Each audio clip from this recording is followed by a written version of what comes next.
সবাই ভিডিওটা দেখে যাবেন। এয়ারপোর্টে লাগেজ চেকিং এর নামে বাটপারি চলতেছে।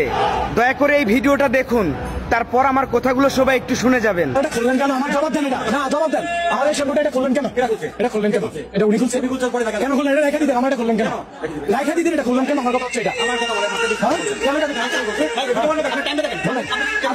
এই ভাইটি সৌদি প্রবাসে থেকেছে, 6 থেকে 7 বছর দিন রাত কঠোর পরিশ্রম করেছে।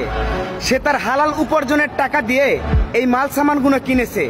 আমরা যখন এই বিদেশের মাটিতে মাল সামানা কিনি তখন আমরা হিসাব লিকেশ করেই কিনি, ভ্যাট ট্যাক্স দিয়েই কিনি।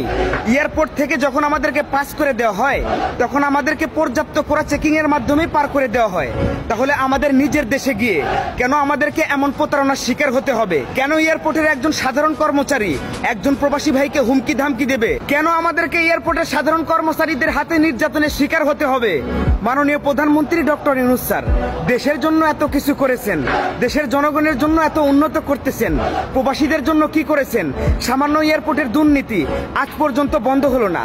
প্রিয় দেশের জনগণ, প্রিয় প্রবাসীদের পরিবার, আপনাদেরকে হাত গুটিয়ে বসে থাকলে চলবে না। আপনাদের কাছে আমার অনুরোধ থাকবে, আজকে আপনারা এয়ারপোর্টে আসবেন।